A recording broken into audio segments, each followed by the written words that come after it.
नमस्कार, स्वराज एक्सप्रेस देख रहे हैं आप और स्वराज सेहत के साथ मैं हूं वैष्णो गौरी। भारत में कोरोना का कहर लगातार बढ़ रहा है और कोरोना संक्रमण के मामले में भारत दुनिया में चौथे पायदान पर पहुंच गया है। देश में कोरोना से संक्रमित लोगों का आंकड़ा 3 लाख पहुंचने वाला है और कई राज्यों में कोरोना के मरीजों की संख्या में लगातार इजाफा हो रहा है। कोरोना वायरस के संक्रमण से सर्दी, खांसी, जुकाम और सांस लेने में तकलीफ जैसी समस्याएं हो सकती हैं, लेकिन कुछ संक्रमित मरीजों में इस तरह की किसी भी तरह के कोई लक्षण नहीं पाए जाते हैं, जिसकी वजह से अब तक इस वायरस को फैलने से रोकने का कोई वैक्सीन तैयार ही नहीं हो पाया है, या यूं कहा जाए सरल भाषा में कि कोई टीका अब तक नहीं बन पाया है। लेकिन विशेषज्ञों का कहना है कि कोरोना से थोड़ी सी सावधानी से इसको हराया जा सकता है, साथ ही अपनी इम्यूनिटी सिस्टम को भी मजबूत कर इस वायरस को मात दी जा सकती है। आज हम चर्चा करेंगे कोरोना पर कि कैसे हम सभी इस वायरस से खुद और अपने परिवार को बचा सकते हैं। तो चलिए शुरू करते हैं अपना खास कार्यक्रम स्वराज सेहत।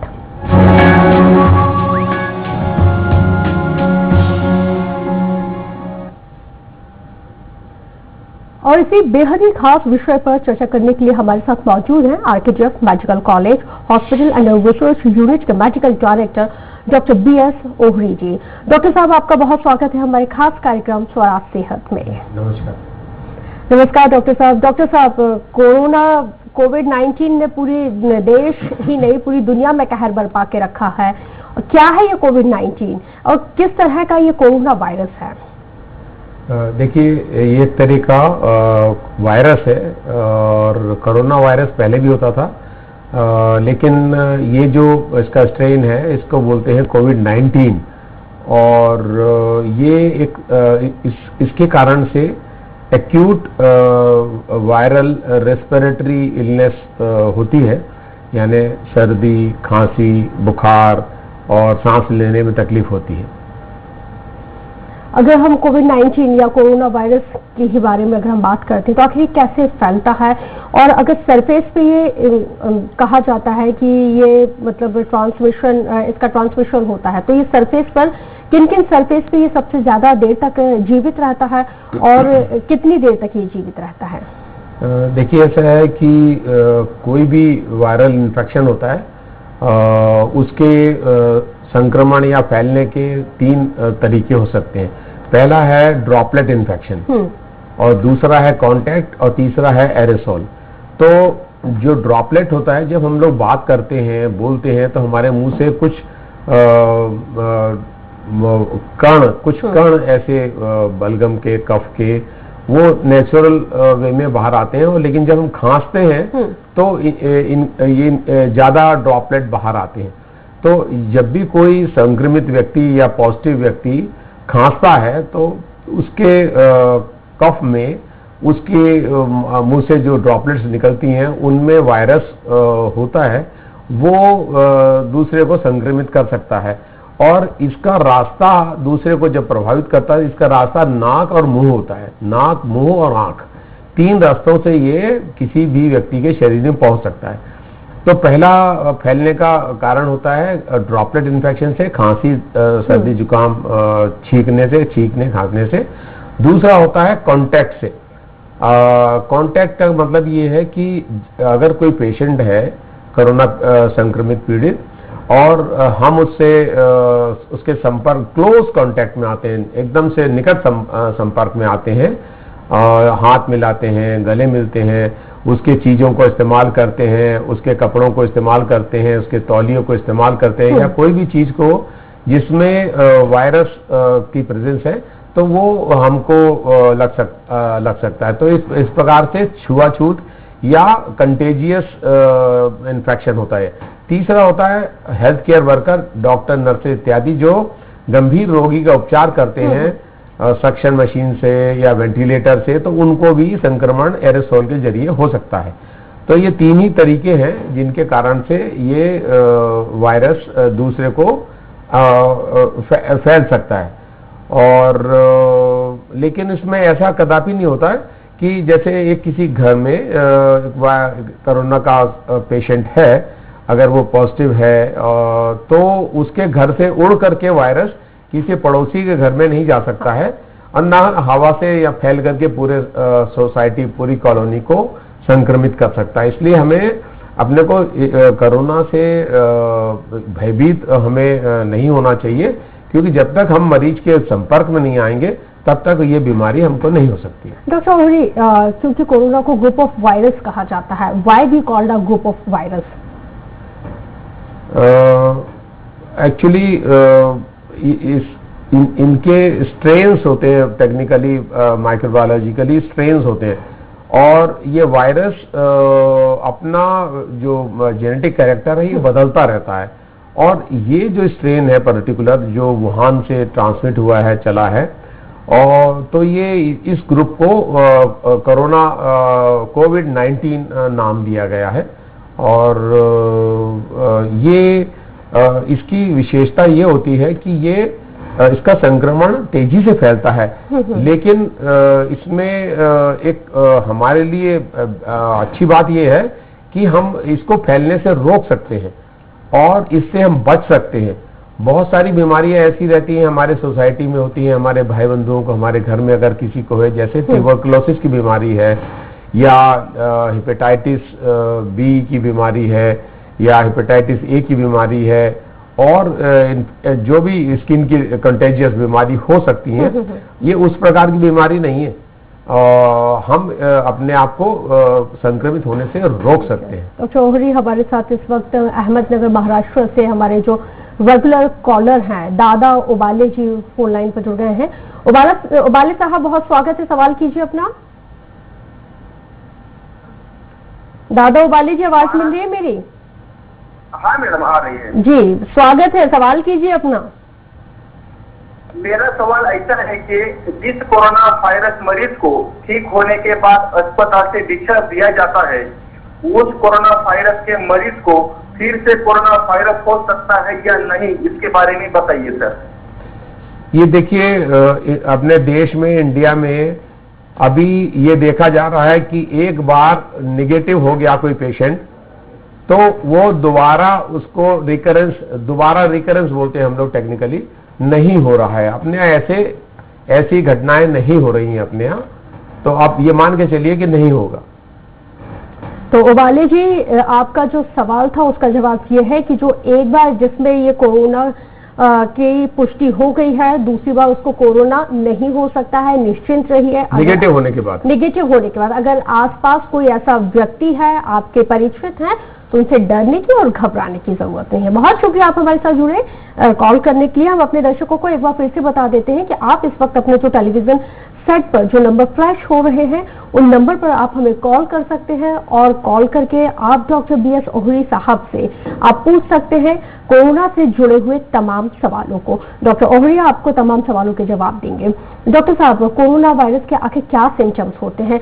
क्योंकि अमूमन अभी हमने हाल ही में देखा है, जब से लॉकडाउन स्टार्ट हुआ और ये कोरोना आया है, जिसको भी सर्दी हो रही है, खांसी हो रही है, जरा सी भी अगर प्रॉब्लम हो रही है, तो वो कोरोना ही समझ रहा है और जा रहा है कि भाई चेकअप करवा रहा है, और यही मान के चल रहा है कि उसको कोरोना हो गया है।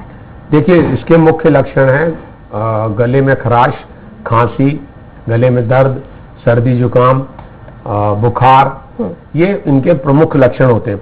इस प्रकार के लक्षण और वायरल इन्फेक्शंस में भी, जैसे आपका कॉमन कोल्ड है, फ्लू है, और सीवियर एक्यूट रेस्पिरेटरी इलनेस है, तो सांस की जो लंग्स की या गले की जो कई बीमारियां हैं, उनके इससे लक्षण मिलते जुलते हैं। और लेकिन हमारे को अगर कोई लक्षण इस प्रकार से हैं, तो हमको भय नहीं होना चाहिए, डर नहीं होना चाहिए, क्योंकि हमको ये कोरोना होने के जमाना जो अभी है, उसके पहले हमको सर्दी जुकाम बुखार पहले भी आते थे, लेकिन हम पहले डरते नहीं थे। लेकिन अभी भी हमको समझदारी, अगर हम ध्यान रखें इस बात का कि हम लोगों के कांटेक्ट में नहीं आए, पेशेंट्स के कांटेक्ट में नहीं आए, तो अगर सर्दी जुकाम हमें है तो हमें कोरोना नहीं होगा। ठीक, बिल्कुल भी डरने की जरूरत नहीं है, एहतियात बरतना ही होगा। डॉक्टर ओहरी आप लोगों को बता ही रहे हैं। जैसे हम बात कर रहे हैं कि जो संक्रमित व्यक्ति है उसके परिणाम आखिर क्या क्या है और किस तरह से मतलब और ज्यादा बचाव किया देखिए, जाना मैंने चाहिए? इसमें दो हमारे फेवर की बातें हैं मनुष्य के, समाज के, हमारे लिए। पहला तो इससे हम बच सकते हैं, इसको हम रोक सकते हैं। बहुत सारी बीमारियां जैसे डायबिटीज है, ब्लड प्रेशर है, इनको हम रोक ही नहीं सकते। अगर हमारे जेनेटिक्स में है, हमारे माता पिता को डायबिटीज या ब्लड प्रेशर रहा तो हमको हो जाता है, ठीक है, तो जेनेटिक ट्रांसमिशन होता है। लेकिन इसमें हम सावधानी बरत करके अपने को संक्रमित होने से रोक सकते हैं।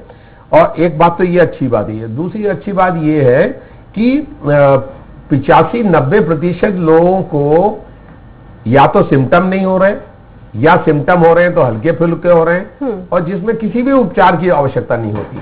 हल्का फुल्का बुखार है तो हमें क्रोसिन की, पैरास्टामॉल की गोली हमारे को फायदा कर सकती है। एंटी एलर्जिक है या कफ सिरप हमको फायदा कर सकते हैं। तो कहने का मतलब ये है कि हमें जो बीमारी 90% अपने आप ठीक होती है तो उससे हमें डरना नहीं चाहिए। लेकिन ये जरूर है करीब 5 से 10% लोगों को उसमें सांस की तकलीफ, न्यूमोनिया और एक्यूट रेस्पिरेटरी डिस्ट्रेस सिंड्रोम या रेस्पिरेटरी फेलियर इत्यादि हो सकता है। लेकिन ये उनको होता है ज्यादा जिनको पहले से कोई बीमारियां, क्रॉनिक इलनेस मतलब डायबिटीज, क्रॉनिक इलनेस मतलब हाई बीपी या हार्ट की डिजीज। इन क्रॉनिक इलनेस से हमारे शरीर के अंदर के जो अंग है, चाहे वो हमारा हार्ट हो, चाहे हमारी किडनी हो, चाहे हमारा ब्रेन हो, सब में हमारे जो खून की नलियां होती है, वैस्कुलर सिस्टम होता है, वो प्रभावित हो जाता है और हमारे अंगों में डैमेज होना चालू हो जाती है। तो अगर हमारा शरीर अंदरूनी अंदर हमारे ऑर्गन्स जो हैं वो ऑलरेडी हमारे वीक हैं, तो ऐसे में यदि किसी भी कोई भी इन्फेक्शन हमें होगा तो उसका हमारे ऊपर असर ज्यादा होगा, उसके कॉम्प्लिकेशन और मृत्यु भी हो सकती है इसमें। ठीक है। How to improve the immunity, how to build, कैसे हम इम्यूनिटी को और ज्यादा मजबूत कर सकते हैं, उसको और ज्यादा बढ़ा सकते हैं, जिस वजह से कोरोना के साथ साथ जो दूसरी अन्य जो वायरल बीमारियां हैं उनसे बचा जा सके? देखिए, सबसे जरूरी ये है कि हमारी इम्यूनिटी अच्छी रहने के लिए हमारा वातावरण स्वच्छ चाहिए, हमारा पर्सनल हाइजीन हमारी अच्छी होना चाहिए, साफ सफाई हमें रहना चाहिए। और उसके पश्चात हमारा भोजन जो है वो हमारा वेजिटेरियन भोजन होना चाहिए। हमको सब्जियां विभिन्न प्रकार की लेना चाहिए। फल अगर हम खा सकें तो बहुत अच्छी बात है।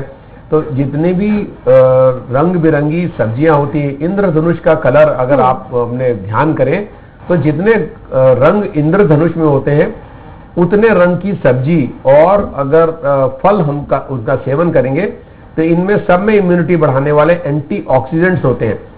एंटीऑक्सीडेंट से हमारे शरीर का स्ट्रेस लेवल, हमारे ऊपर जो तनाव होता है वो तनाव का लेवल कम होता है और हमारी ब्लड शुगर कम होती है और हमारी आपका हाई बीपी भी हमारा कंट्रोल होता है केवल डाइट से।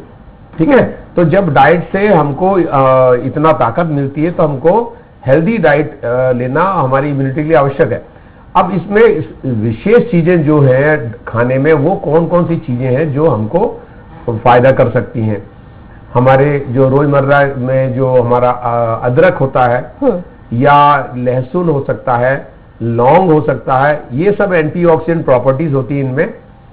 और इसके अलावा जो कलर्ड और खाने की चीजें होती हैं, आपका आम हो गया, अनार हो गया, पपीता हो गया, इनमें सब में एंटीऑक्सीडेंट्स होते हैं। तो जितने में हम एंटीऑक्सीडेंट लेंगे और उतना हमारा इम्यूनिटी अच्छी रहेगी। और हम प्रोटीन डाइट भी लें, विटामिन सी है उसको लें, जिंक करीब 20 से 50 मिलीग्राम प्रतिदिन लें। लंबे समय तक लेने की आवश्यकता नहीं है, ये महीने 15 दिन में ही हमारे को उसका फायदा होगा। विटामिन सी रोज लेना चाहिए। नींबू का सेवन अपन सलाद में लें, सब्जी में लें, दाल में डाल के लें, या विटामिन सी की गोली ले सकते हैं। विटामिन ए बच्चों को दिया जाए, जिंक दिया जाए, विटामिन D3 का सैशे उसको हफ्ते में एक बार लें। तो ये सारी चीजें अगर हम लेंगे, अच्छा, और कुछ नहीं तो गर्म पानी, गर्म पानी से बेहतर ये है कि दिन में 3 बार आप ग्रीन टी लें या गर्म चाय लें, उसमें अदरक डाल लें, दालचीनी डाल लें, तो ये सब एंटीऑक्सीडेंट्स हैं और इन सब से आपकी इम्यूनिटी अच्छी होती है। और इम्यूनिटी हमारी अच्छी हो जाएगी, लेकिन अगर हमारे को डायबिटीज की बीमारी है, अगर हमको शुगर क्या बोलते हैं हाई बीपी की बीमारी है, हार्ट की बीमारी है, इवन कुछ और सीरियस चीजें हैं, कैंसर इत्यादि की, तो हमें इन सब चीजों को कंट्रोल करना आवश्यक होगा। शुगर को कंट्रोल करा जाए, ब्लड प्रेशर को कंट्रोल करा जाए। तो अगर हमारी शुगर बढ़ी रहेगी तो हमारा इन्फेक्शन तेजी से बढ़ता है, अगर हमारा बीपी बढ़ा रहेगा तो इन्फेक्शन हमको ज्यादा असर करेगा। तो कहने का मतलब ये है कि बीमारियों को हम नियंत्रित करें अपने। अच्छा, इसके अलावा हमारे को बॉडी में इम्यून सेल्स जो हैं वो अगर हम प्राणायाम करते हैं प्रतिदिन या हम मेडिटेशन करते हैं तो उससे भी फर्क पड़ता है। और सबसे महत्वपूर्ण ये है फिजिकल एक्टिविटी, हमें वॉकिंग वगैरह, हमारी जो माइल्ड एक्सरसाइज है वो हमें निरंतर करना चाहिए। अब ये जरूर है कि अपन कोरोना काल में लोग बाहर घूमने नहीं जाएं तो अच्छी बात होगी, लेकिन फिर भी जहां वॉक कर सकते हैं डेली आप कम से कम आधे घंटे 40 मिनट जो है फिजिकल एक्टिविटी करेंगे तो आपका माइंड भी अच्छा रहेगा, मेमोरी भी अच्छी रहेगी, आपकी इम्यूनिटी भी अच्छी रहेगी, आप स्वस्थ रहेंगे। और आपको अगर मरीज के कांटेक्ट में नहीं आते हैं तो निश्चित आपको कोरोना की बीमारी नहीं होगी। डॉक्टर साहब, what is the vitamin A deficiency, C, क्योंकि समटाइम्स देखा गया है कि विटामिन डी की भी डेफिशिएंसी देखी गई है बॉडी में, ए की, सी की, ई की। तो अगर इतनी सारी डेफिशिएंसी अगर इन विटामिन को लेकर अगर होती है बॉडी में तो इसके क्या क्या इफेक्ट्स आने वाले वक्त में या इमीडिएटली दिखने लगते हैं? नहीं, देखिए, ये चीजें आज नहीं, सबको पहले से डॉक्टर्स बताते आते हैं, लेकिन हो क्या जाता है कि जब तक लोग बैलेंस डाइट नहीं लेंगे, संतुलित आहार नहीं लेंगे, दाल में खाने में आपको पर्याप्त मात्रा में वेजिटेबल्स लेना चाहिए, आपको खाने के पहले आधे घंटे पहले फ्रूट मिलना चाहिए, ठीक है, और आपको प्रोटीन आपको पर्याप्त मात्रा मिलना चाहिए। प्रोटीन के सोर्स हैं अपने सोयाबीन के प्रोडक्ट्स हैं, दाल है, चना है, मूंगफली है, आपके काबुली चना है, राजमा है, तो ये सारी चीजें प्रोटीन, मतलब आपको डेफिशिएंसी ना हो, ये अगर हम संतुलित आहार लेंगे तो हमारे को विटामिन्स और मिनरल्स हमको मिलते रहेंगे। अब रहा सवाल विटामिन ए, अगर हम मिल्क लेते हैं, हम मिल्क के प्रोडक्ट्स लेते हैं तो हमें कैल्शियम और विटामिन ए हमें मिलता है। और नॉन वेजिटेरियन के लिए सोर्स ज़्यादा अच्छे हैं विटामिन ए वगैरह के, फिश वगैरह में विटामिन ए होता है। उसी तरीके से विटामिन डी भी आपको मिल जाता है डिफरेंट आपका पल्सेस, दाल वगैरह में। और विटामिन सी का तो सबसे आसान सोर्स है, कोई भी जो रसदार फ्रूट है जैसे संतरा है, मौसम्बी है, सबसे अच्छा सोर्स है, नींबू है। तो आपके थाली में खाने में नींबू और सलाद बहुत आवश्यक है। तो अगर आप ये सब लेते रहेंगे तो आपको डेफिशिएंसी नहीं होगी। लेकिन क्या होता है कि जब इन्फेक्शन ज़्यादा फैला रहता है तो उस समय आपको सप्लीमेंट करना पड़ सकता है। अतिरिक्त मात्रा में आप को गोली भी लेंगे तो अच्छा है। विशेष तौर से आप अपने बुजुर्ग लोगों को घर में अगर उनको ये जिंक की टैबलेट्स हैं या विटामिन सी है या हफ्ते में 1 दिन D3 है, ये आप उनको देंगे 10-15 दिन के लिए तो उनके लिए बेहतर होगा। कोरोना को लेकर सोसाइटी में भी बहुत ज्यादा डर फैला हुआ है, तो क्या वाकई में इतना डरना सही है? देखिए, असल में क्या है कि डर के कुछ कारण हैं। विशेष कारण ये है कि हमारा जो कम्युनिकेशन है हमारे मेडिकल सिस्टम का वो इतना प्रभावशाली नहीं है। दूसरी चीज ये कि डरना इससे उचित नहीं है, क्योंकि जो बीमारी सावधानी रखने से नहीं होगी, जो बीमारी 90% अपने आप ठीक हो जाएगी, ठीक है, तो उससे हमें डरना क्यों चाहिए भाई। और दूसरी चीज ऐसा है कि अगर आप पेशेंट के, आपको इतनी सी बात कह रहे हैं कि अगर किसी को सर्दी खांसी बुखार हो और वो संभावित हो या पॉजिटिव हो तो हमें उसके संपर्क में नहीं आना है, ठीक है। लेकिन ये कतई सही नहीं है कि हम अगर कोई तकलीफ में है और वो पेशेंट भी है तो हम उसको मदद ना करें, या कई बार ऐसा हो जाता है जैसे किसी को अस्पताल पहुंचाना है तो आप उसको पूरी हेल्प करिए, आप मास्क पहनिए, आप ग्लव्स पहनिए, उसको टच मत करिए, लेकिन उसको सहयोग जरूर करिए। और ये वातावरण भय का हमारे डॉक्टर्स को और हमारे मेडिकल डिपार्टमेंट्स को और इवन मीडिया को, आज हम देख रहे हैं कि रोज मीडिया में ये आता है कि आज इतने प्रभावित हो गए, आज इतने मर गए। अब आप जब रोज मरने की बात करोगे तो लोगों को डर लगेगा। भाई मृत्यु दर हमारे यहाँ मुश्किल से 2% है, मतलब जो मरीज जिनका टेस्ट पॉजिटिव है उसमें से 3% की मृत्यु होती है। मतलब 100 अगर पॉजिटिव है तो उसमें केवल 3% की मृत्यु होती है। और हमारे यहाँ जितने टेस्ट किए जाते हैं उसमें से ज्यादा 3-4% पॉजिटिव आते हैं, यानी 96% निगेटिव आते हैं लोग। तो इसमें डरने की कोई बात, डरना नहीं चाहिए, क्योंकि असल में रोज हम टीवी में यही सब देख रहे हैं बहुत दिनों से। हमें ये बताना चाहिए कि इतने लोग अच्छे हो गए, इतने लोग अब पूरे सरकारें, भारत सरकार, सब लोग ये बोलते हैं कि भाई आप अगर लक्षण नहीं है तो घर ही में रहिए, आपको भर्ती होने की जरूरत नहीं है। तो हिम्मत रखें और सावधानी रखें, समझदारी रखें, अपना डाइट अच्छा रखें, स्वच्छता रखें, अपने आजू बाजू और अपने शारीरिक स्वच्छता भी रखें। अब अगर कोई घर में ओल्ड लोग हैं उनको घर में रखें, उनका उपचार कराएं, और यदि कुछ लक्षण है तो डरे नहीं और आप डॉक्टर से संपर्क करें, 104 पे पूछ करके जाएं। कोई भी काम जल्दबाजी में कुछ नहीं होना आपको। हम लोग 3 महीने से कोरोना के लिए या जो भी काम है हमारे डिपार्टमेंट के, मतलब मेरी उम्र है 70 साल और मैं 3 महीने से एक दिन घर नहीं बैठा, रोज जाता हूं मैं अपने काम पे। तो मुद्दा ये कि जब मुझको नहीं हो रहा कोरोना, या मेरे घर में जो पेपर बांटने वाले आ रहे हैं बेचारे, वो 3 महीने से मैं रोज पेपर देते हैं, हम रोज पढ़ते हैं। सफाई कर्मचारी बेचारे, कचरा ढोने वाले रोज हमारे घर से कचरा लेके जाते हैं, दूध वाला हमको रोज, वो कोई बीमार नहीं हो रहे। आप उनको देखिए और हमको देखिए, डॉक्टर लोगों को जो रोज हम लोग काम कर रहे हैं, प्रेरित होइए। कम से कम सही बात को मालूम, अगर सही बात आपको मालूम होगी, नॉलेज होगा, तो आपके मन से डर निकल जाएगा। बिल्कुल, वाकई में, क्योंकि नॉलेज होना बहुत ज्यादा जरूरी है। कोरोना किस उम्र के लोगों को सबसे ज्यादा प्रभावित करता है? देखिए, ये ज्यादातर ओल्ड लोगों को प्रभावित करा। अभी तक जो डाटा है वो 50 से ज्यादा, लेकिन ये इसके लिए ऐसा नहीं है कि छोटे बच्चे को नहीं हो सकता या आपके क्या बोलते हैं यंग एज में नहीं हो सकता है। अगर क्लोज कांटेक्ट में कोई भी आयु वर्ग का रहता तो उसको हो सकता है, तो इसलिए सावधानी बरतना है। जिन्हें किडनी या लीवर जैसी बीमारियां रहती हैं, जो क्रॉनिक इलनेस जिनको रहती है उनकी इम्यूनिटी कम हो जाती है, और ओल्ड एज में हमारी प्रति वर्ष जो है इम्यूनिटी हमारी कम होती जाती है।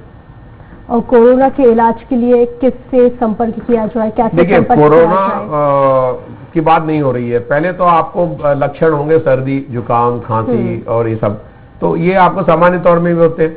मैं एक चीज और आपके ध्यान में ला रहा हूं कि जब हम लोगों को मेडिकल कॉलेज में पढ़ाया जाता था तो ये बोला जाता था कि सर्दी जुकाम 7 दिन में दवाई लेने में ठीक होता है और बिना दवाई के 1 हफ्ते में ठीक हो जाता है। तो आज भी वो बात सही है कि बिना दवाई के 7 से 10 दिन में वैसे ही ठीक हो जाता मरीज।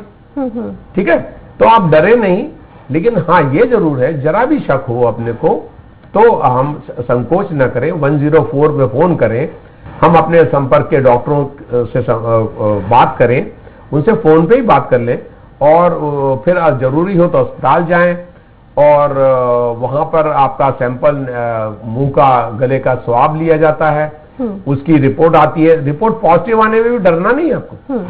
रिपोर्ट पॉजिटिव आ जाती है तो आप होम आइसोलेशन, अगर आपके घर में जगह है तो आप घर में रहिए, अलग से रहिए, मास्क लगा के रहिए, हैंड वॉश करते रहिए। इसमें सबसे बड़ी सावधानी, आप सावधानियों के बारे में हम लोग बात नहीं करें तो मैं बताना चाहता हूँ सावधानी क्या रख सकते हैं हम। सावधानी ये है कि हमें SMS को याद रखना है। SMS आप लोगों ने सुना होगा, SMS कर दो भाई, मैसेज दे दो।